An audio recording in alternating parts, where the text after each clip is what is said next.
Tourism corporation के chairman Shri Kamlesh भाई,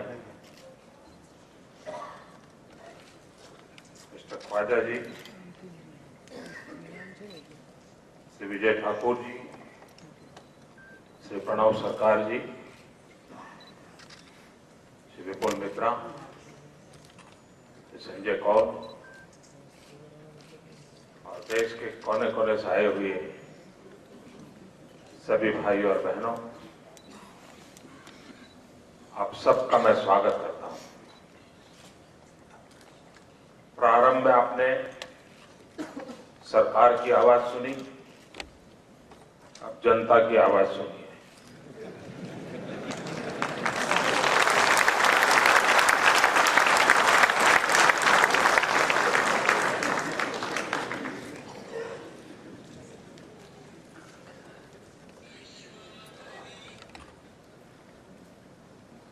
मैं आपके इस अधिवेशन में जो 2 दिन चर्चा होगी, कई विषयों पर आप चर्चा करेंगे। मेरी आपसे प्रार्थना है कि एक विषय की चर्चा जरूर करें कि आप गुजरात इतनी देर से आए क्यों।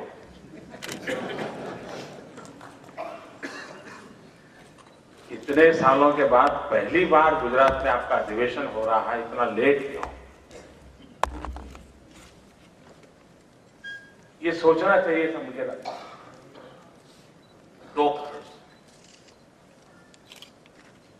जिस प्रकार से ये अधिवेशन ऑर्गेनाइज करने के लिए टूरिस्ट डेस्टिनेशन होना एक कारण है, वैसे जहां से अधिकतम टूरिस्ट मिलते हैं वो भी सबसे बड़ा डेस्टिनेशन होता है।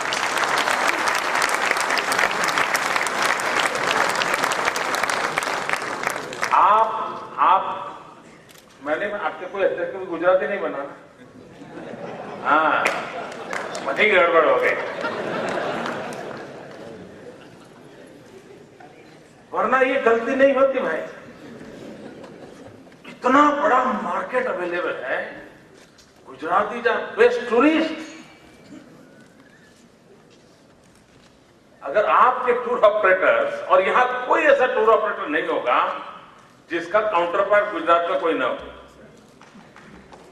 सबका होगा। ये फीडर चैनल तो यही है भाई।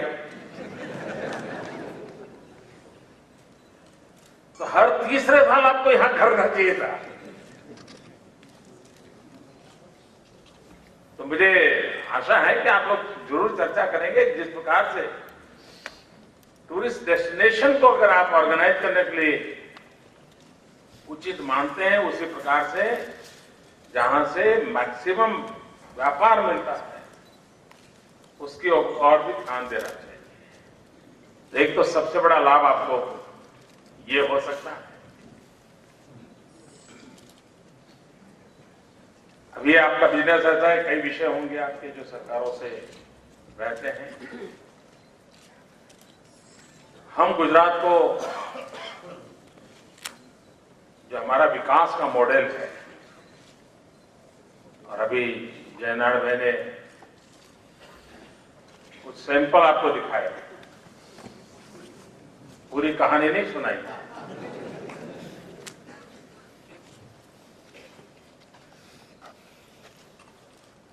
लेकिन हमारा जो डेवलपमेंट का मॉडल है उसमें हम 1/3 इंडस्ट्रियल डेवलपमेंट,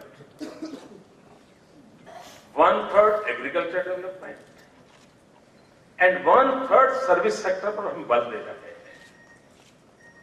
और जब हम 1/3 सर्विस सेक्टर पर बल दे रहे हैं तो टूरिज्म को सबसे ज्यादा उसमें स्कोप है,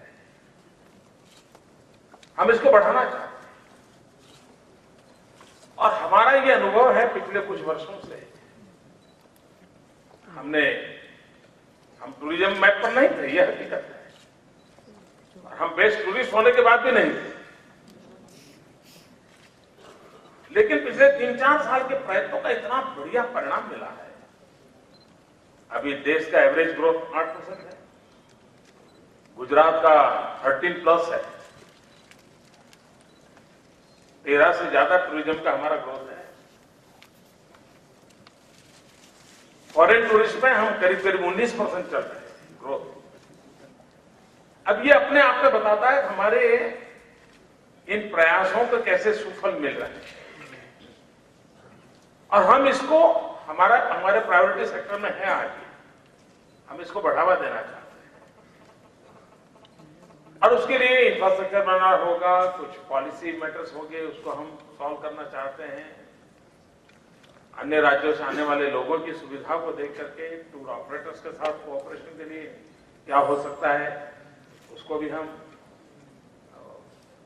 और मैं आपको विश्वास दिलाता हूं दोस्तों, इतने सालों के आपके एक्सपीरियंस में आप लोगों के साथ मिलकर के उत्तम से उत्तम मॉडल हम देना चाहते हैं, द बेस्ट मॉडल। आप उसका फायदा उठाइए। मुझे जब ये कार्यक्रम आपका तय होगा उसके बाद इनवाइट करने के लिए ठाकुर जी आए थे, मैंने कहा आप मुझे पहले मिले होते तो मैं ये तारीख आपकी मंजूर नहीं करता। मैंने ऐसा उनको कहा, मैंने कहा मैं 1 वीक आपको डिले करवा देता, ताकि 28 से मेरे यहां नवरात्रि हो रही है, तो दिन में आप अपना दिमाग खपा दें और रात को आपको हम हमारा ताकत दिखाएं। और अब फील कर दें कि नवरात्रि फेस्टिवल होता क्या है जी। अब ये बात सही है, अब गरबा ग्लोबल हो गया है, दुनिया के 200 से अधिक शहरों में गरबा होता होगा, लेकिन नवरात्रि का गुजरात का रूप कुछ और होता है, और वो भी टूरिस्ट अट्रैक्शन के लिए एक बहुत बड़ा कारण बन सकता है। इससे अच्छा होता है ये आपकी कॉन्फ्रेंस 1 वीक डिले होती, और मैंने कहा भी था जब मुझे बुलाने आए, मैंने कहा अभी भी अगर आप एडजस्ट कर सकते तो करिए। उन्होंने कहा नहीं साहब, सबको बता दिया है, अब कहाँ चेंज करेंगे। ठीक है, 1-2 साल के बाद जब फिर दोबारा आए तो उसी प्रकार से कुछ ऑर्गेनाइज कीजिए। गुजरात टूरिज्म के नक्शे पर न होने के कारण भारत की जो योजना है उसमें भी हम कहीं नहीं है। बहुत अच्छा है, फायदा यहाँ है, तो वे भी उस पर गौर करेंगे, क्योंकि जैसे इनक्रेडिबल इंडिया की जितनी एडवर्टाइजमेंट देखते हैं तो टाइगर तो नजर आता है, लाइन नजर नहीं आता। धीरे धीरे उसको खिलाना पड़ेगा।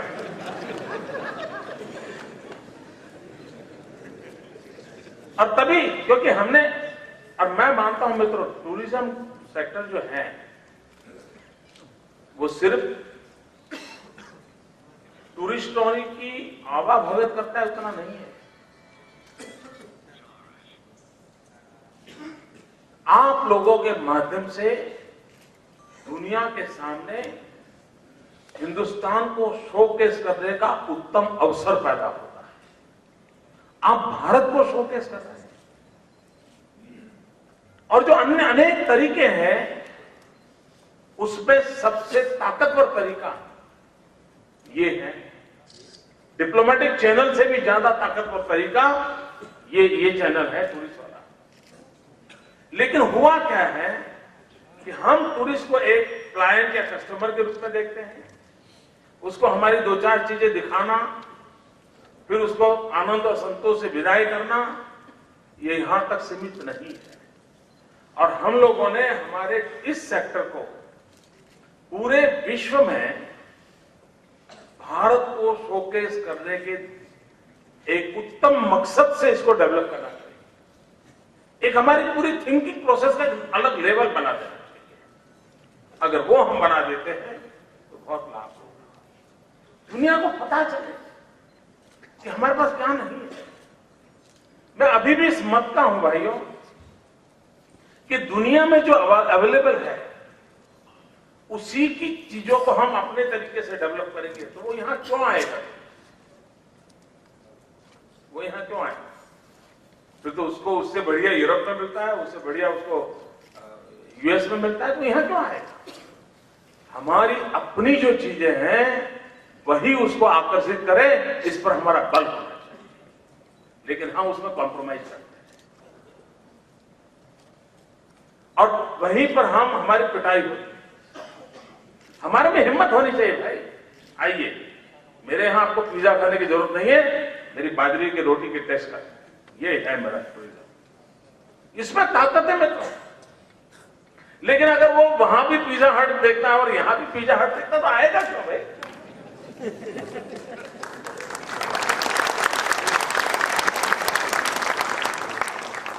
ये मूलभूत हमारे चिंतन में बदलाव लाने की आवश्यकता मैं देख रहा हूं। हमारे पास अब जैसे मैं हिंदुस्तान के पास धौलावीरा, ये धौलावीरा सिर्फ गुजरात के पास ऐसा मानने की जरूरत नहीं है, वो भूमि गुजरात की होगी, लेकिन धौलावीरा ये हिंदुस्तान की एक ऐसी विरासत है मित्रों, जिसको दुनिया को लाने के लिए हमें मजबूर करना चाहिए। लेट द पीपल सी कि 5000 साल पहले हमारे पूर्वजों ने कितना जीवन को विकसित किया है। आज दुनिया में अच्छे स्टेडियम की चर्चा होती है, अगर आप में से धौलावीरा गए होंगे, 5000 साल पहले उस नगर के अंदर खेलकूद का बहुत बड़ा स्टेडियम था, आज भी मौजूद है। दुनिया को आश्चर्य होगा, ये इनके पूर्वज ऐसे थे। अकेली एक चीज में टूरिस्टों को लाने की कितनी बड़ी ताकत पड़ी है। आज हमारे यहाँ साइनेजेस की चर्चा हो रही है, रास्तों पर बड़े बड़े शहरों में साइनेजेस होते हैं, इधर जाओ उधर जाओ। मित्रों 5000 साल पहले धौलावीरा में साइनेजेस थे। ये साइनेजेस क्यों हो गए? उस धौलावीरा वालों को थोड़ी जरूरत थी कि बाईं ओर रास्ता यहां जाता पता नहीं। इसका मतलब ये हुआ कि उस समय विश्व भर के लोग वहां आते होंगे, तभी तो साइनेजेस होंगे। यानी हम 5000 साल पहले कहां थे? यहीं से 45 किलोमीटर दूर लोथल देखिए। दुनिया की पूरी मरीन कल्चर को, मैरीटाइम वर्ल्ड को, उसका क्रेडल यहां पर था। हम विश्व को क्यों नहीं दिखा सकते? और इसलिए हमारे भीतर एक आत्मविश्वास होना चाहिए कि हम अपनी विरासत को भी पूरे विश्व को चकाचौंध कर करके हिंदुस्तान की धरती पर लाने के लिए मजबूर कर सकते हैं। और इसलिए हमारे अंदर एक कॉन्फिडेंस लेवल चाहिए। अब आपको मालूम होगा, हिंदुस्तान में जितना हेरिटेज प्रॉपर्टी है पर स्क्वायर किलोमीटर, अगर मैक्सिमम हेरिटेज प्रॉपर्टी कहीं पर है तो गुजरात की धरती पर।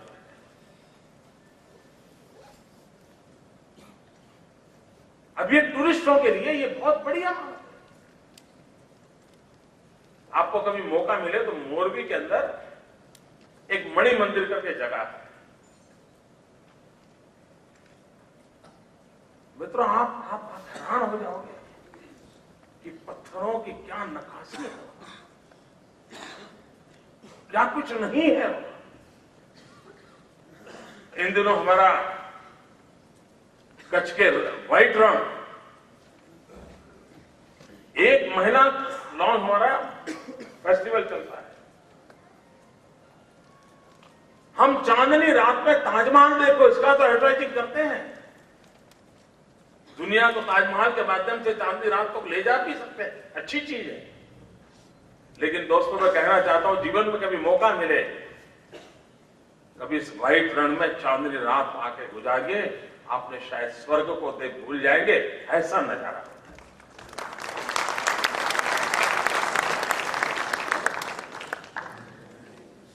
सैकड़ों मील जैसे बर्फ की तरह व्हाइट चद्दर बिछाई हुई और चांदनी रात को देखिए, रेगिस्तान की सूखी हवा को देखिए। ये हमारी जो विरासतें हैं, ये हम दुनिया के सामने ले जा सकते हैं। और हम इन्हीं चीजों को लेकर के हमारे टूरिज्म सेक्टर को प्रमोट करना चाहते हैं। अब गुजरात का मैं जो मार्केटिंग करना है तो आप देखिए, हम चाहते हैं कि हमारा क्रूज टूरिज्म क्यों ना बढ़े। आज विश्व के जितने क्रूज सिस्टम है, वो जो फैसिलिटी प्रोवाइड करते हैं, अगर आप गुजरात की ओर नजर करें, आपको कुछ नई चीज दुनिया को आप दे सकते हैं। हम चाहते हैं क्रूज शुरू हो हमारे, उसके ऑपरेटर्स आए, हम इंफ्रास्ट्रक्चर फैसिलिटी डेवलप करने के लिए तैयार हैं। अगर आप मुंबई से मांडवी का क्रूज चालू कर देते हैं, आपको 2 यूरोपियन लुक सिटी मिलेंगे, दीव एंड दमन। आपको 2 रिलीजियस डेस्टिनेशन मिलेंगे, द्वारका एंड सोमनाथ। आपको 2 वर्ल्ड हेरिटेज मिलेंगे, महात्मा गांधी पोरबंदर एंड गीर के लायन। आपको कच्छ का रण मिलेगा, आपको हैंडीक्राफ्ट मिलेगा। यानी एक 7 डेज का क्रूज पैकेज हो, रात को समुद्र में जाके अपने जहाज में रहे, दिन में किनारे पर आए। आप कल्पना कर सकते हैं, विश्व में आप सब ने क्रूज में टूर किया होगा, इस प्रकार का डेस्टिनेशन अवेलेबल होता है। आप नीचे उतरो, बड़ा मॉल होगा, थोड़ा शॉपिंग करो, पार्लर होगा, थोड़ा विजिट करो,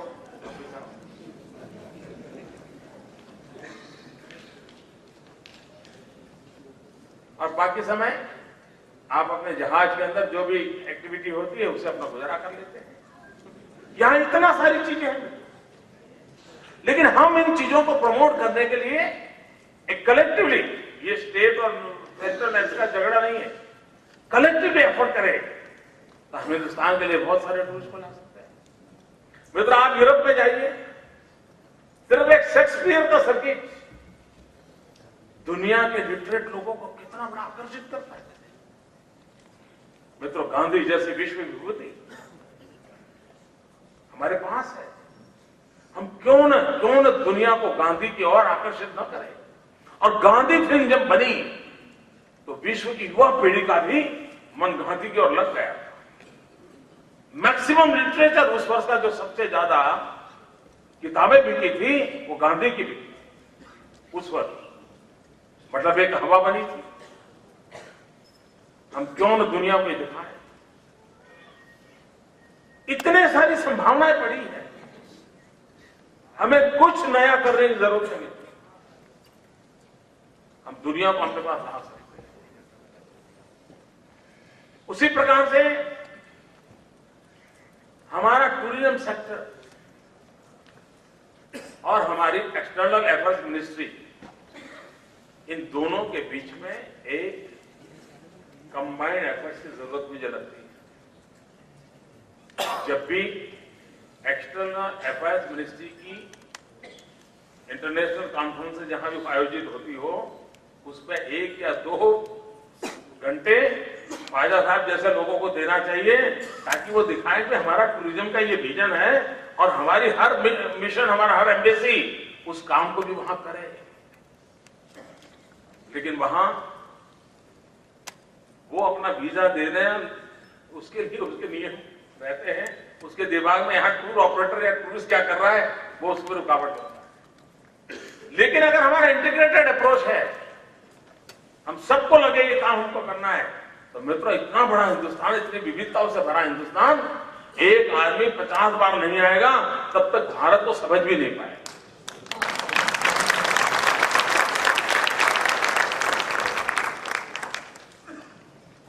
अगर केरल जाएगा तो उसको विश्वास ही नहीं होगा हिंदुस्तान में कोई सूट बूट भी पहनते हैं लोग। वो एक ही चीज लेके चला जाएगा।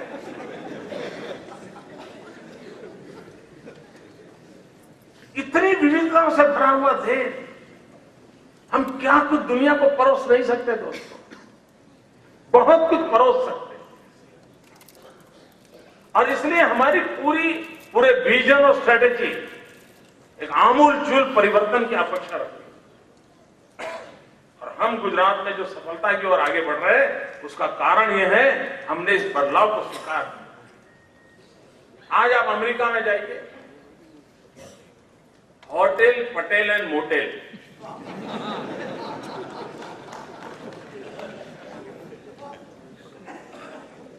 पूरा ये उद्योग उनके हाथ में है। क्या भारत सरकार, स्टेट गवर्नमेंट्स एंड आपका ऑर्गेनाइजेशन सब मिलकर के उन सभी होटल वालों से मिलकर ये तय कर सकते हैं कि आपके यहां कमरे में जाते ही टीवी के स्क्रीन पर वो किसी भी चैनल पर जाएगा उसके पहले 5 स्लाइड तो हिंदुस्तान के टूरिज्म की ही आएगी, उसके अपने कमरे में।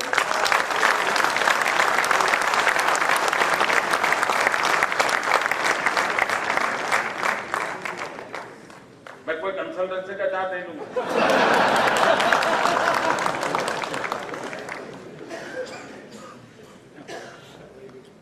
अब आहोवा इतना बड़ा तगड़ा ऑर्गेनाइजेशन है जी, वहां की कोई सरकार ऐसी नहीं है कि जो आहोवा ऑर्गेनाइजेशन को डिक्लेयर कर सकती, इतना दम वाला ऑर्गेनाइजेशन है। वो सब हमारे लोग हैं, हम उनसे बात करें। उनके हर कमरे में हिंदुस्तान के टूरिज्म के संबंधित किताबों का बंच क्यों ना हो। हजारों कमरों के वो मालिक हैं। Per day millions of million people उनके यहां आते हैं, रहते हैं, ठहरते हैं, जाते हैं। हम उसको बल दे सकते हैं। हम प्रवासी भारतीय दिवस मनाते हैं। प्रवासी भारतीय दिवस में भारत के विकास की बातें होती हैं, लेकिन वहां पर आपके ऑर्गेनाइजेशन एंड प्रवासी भारतीय जो आपके इस बार जयपुर में होने वाला है 7-8 जनवरी को, वहां एक पूरा टूरिज्म मार्केटिंग का व्यवस्था क्यों खड़ी ना हो? आपका ऑर्गेनाइजेशन उनके साथ क्यों ना जुड़े? तो वो लोग आने वाले हैं और हम एक मिशन, अब मुझे मैं जाता हूं, जब भी विदेश में कभी गया हूं तो हमारे भारतीय लोगों के तो साथ मिलना होता ही है। वो मुझे हमेशा पूछते हैं कि मोदी जी हमारे लिए आपका क्या सुझाव है। हमें कभी कभी लगता है कि हवा बन गई है कि विदेश गए हुए लोग हिंदुस्तान में डॉलर इन्वेस्ट करें, पाउंड इन्वेस्ट करें और भारत के अंदर पूंजी निवेश लगाए। भाई ये हमारे देश से कोई धनी लोग वहां नहीं गए, वो भी बेचारे वहां नौकरी करते हैं। यहां हम 1 रुपया बचाते हैं, वो $1 बचाते हैं, इतना ही फर्क है। अब उससे हम अपेक्षा करेंगे कोई मिलियंस ऑफ डॉलर इन्वेस्ट करके हिंदुस्तान में, लेकिन एक काम वो जरूर कर सकते। हम अगर हिंदुस्तान के बाहर रहने वाले हमारे हिंदुस्तान के भाइयों बहनों को ये अपील करें कि भाई तुम अपने जीवन काल में कम से कम 15 नॉन इंडियन फैमिलीज को हिंदुस्तान देखने के लिए तुम प्रेरित करो।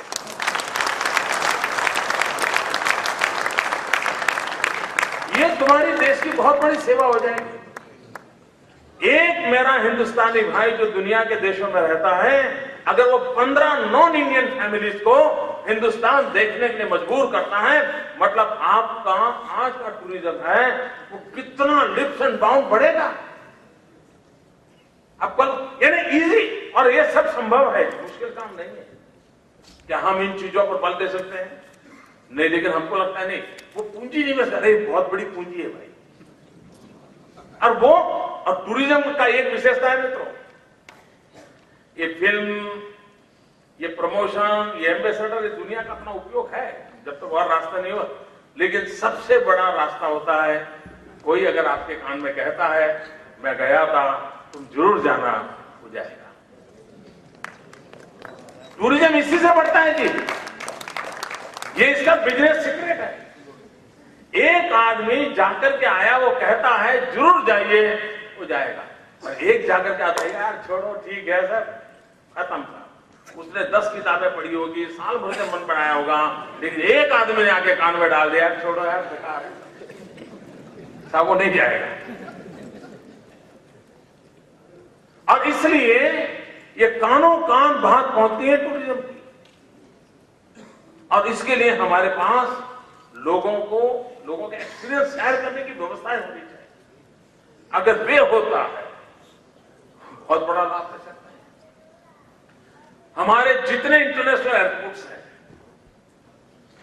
उस पर हम कियोस्क रख सकते हैं क्या? सारे जो ट्रैफिक है उसके बाद घंटा 1.5 घंटा इंटरनेशनल एयरपोर्ट पर बेचारा इधर उधर चक्कर काटता रहता है, क्योंकि उसको 2 घंटे पहले आना पड़ता है, खाली होता है। अगर वहां हमारे टूरिज्म के कियोस्क हो, वो अपना उंगली दबाता रहेगा, देखता रहेगा। अब जाते समय देखेगा, हो सकता है दोबारा आएगा तो उसके साथ जोड़ देगा। चीजें छोटी छोटी है मित्रों, उन चीजों को हम कैसे डेवलप करें? अगर हम उसको डेवलप करते हैं तो बहुत बड़ा लाभ होगा। और एक विषय मैं कहना चाहता हूं, इंडियन ओरिजिन एक ऐसा तबका है जिसको हमने कभी टारगेट नहीं किया। ये 150 साल पहले यहां से गए, 100 साल पहले गए। कई लोग हैं जो वहां पैदा हुए हैं, उनको मालूम है उनके पूर्वज हिंदुस्तान के हैं, लेकिन उन्होंने हिंदुस्तान देखा नहीं। उनका आज भी मन में रहता है कि आज मेरा देश कैसा होगा, मेरे पूर्वजों का देश कैसा होगा। और ये लाखों की तादाद में लोग हैं। क्या हम एक पैकेज भारत सरकार दे सकती है कि इंडियन ओरिजिन अगर कुंभ के मेले में आते हैं तो उनको विमानी सफर के खर्च में हम इतनी रियायत देंगे। हम हज में देते ही है, देते ही है। इंडियन ओरिजिन जिसके दिल में पड़ा है गंगा क्या है, कुंभ मेला क्या होता है, और हर 3 साल के बाद छोटा और 12 साल के बाद बड़ा कुंभ होता है। ये हर साल वाला तो है नहीं, बजट खर्च नहीं करना पड़ेगा। और मैं आपको विश्वास दिलाता हूं, भारत सरकार अगर ऐसी योजना बनाती है तो वो विमान टिकट में कंसेशन उसको मिलेगा, लेकिन अपने जेब में जो डॉलर लेके आएगा वो ढेर सारे डॉलर यहां खर्च करके जाएगा, जो हमारे देश के गरीब आदमी को काम आए, ऐसे इकोनॉमिकल डेवलपमेंट का हिस्सा बनेगा। ऑटो रिक्शा में बैठेगा,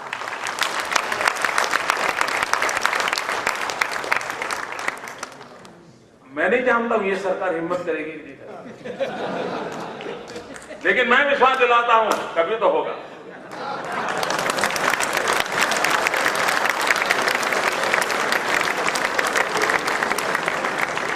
इसके 2 लाभ हैं।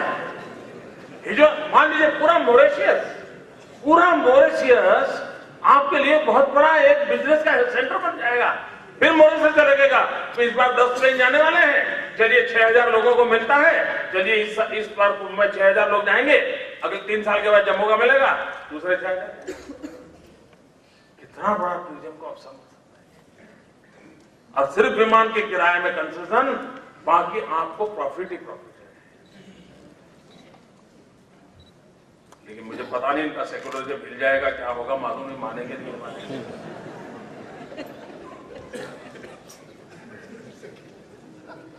हमने टूरिज्म को डेवलप करना चाहिए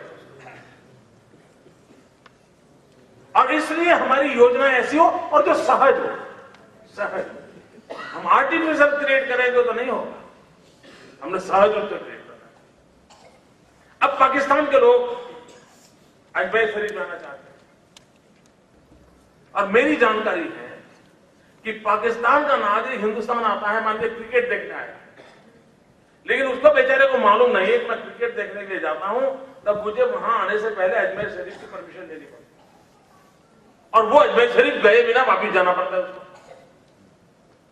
अगर अजमेर शरीफ पाकिस्तान के लोगों के लिए अच्छा टूरिस्ट डेस्टिनेशन है तो हमारी उनको पता होना चाहिए पाकिस्तान के नागरिक को, तुम क्रिकेट देखने के लिए जा रहे हो तो भी तुमको अजमेर शरीफ जाना है, तो इन बिल्ट तुम्हारे वीजा में वहां जाने की सुविधा हम देते हैं, टूरिज्म बढ़ेगा।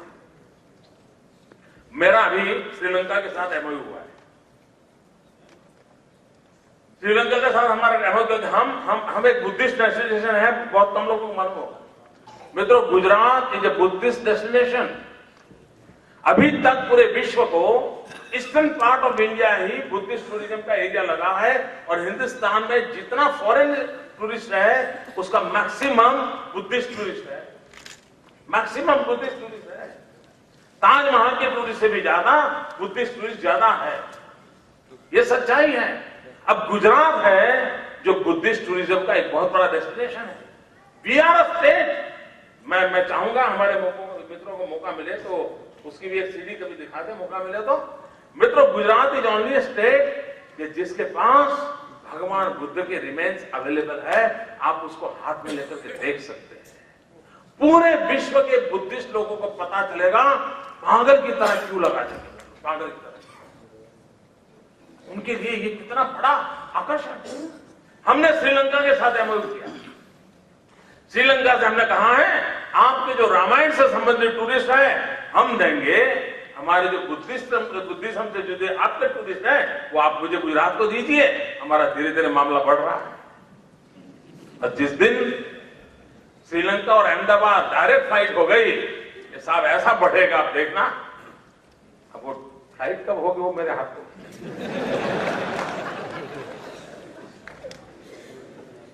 मित्रों, इन सारी चीजों को मैं इसलिए कह रहा हूं क्योंकि मैं इस विषय के संबंध में मैं मानता हूं और मेरे मन में टूरिज्म यानी लाख आते थे, 1.5 लाख आ जाए, 2 लाख आ जाए, ये नहीं है। मेरे दिमाग में साफ है, पूरे विश्व में भारत की छवि को चमकाने के लिए टूरिज्म ये उत्तम से उत्तम रास्ता है। विश्व के साथ अपने संबंधों को घनिष्ठ बनाने के लिए टूरिज्म एक बहुत बड़ा रास्ता है। और मैंने कभी एक बार कहा था, tourism unites the world, terrorism divides the world.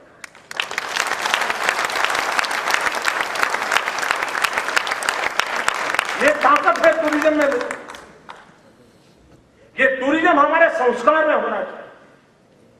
और ये जो भारत सरकार का नारा है ना, अतिथि देवो भव, ये छोटा नारा नहीं है जी, ये बहुत बड़ा मंत्र है। इसको हम दुनिया के सामने ताकत के साथ कैसे रखें, विश्व को हम कैसे समझाएं। और ये काम हम जब 2 दिन आप मिल रहे हैं, यहां कर रहे हैं। अभी ये चर्चा हो रही थी जिस महात्मा मंदिर में आप बैठे हैं, पूरा शायद देखोगे तो बहुत बड़ा है, ये कैंपस बड़ा है। ये 182 डेज में बना है। 182 में आपके घर का बाथरूम नहीं बन सकता।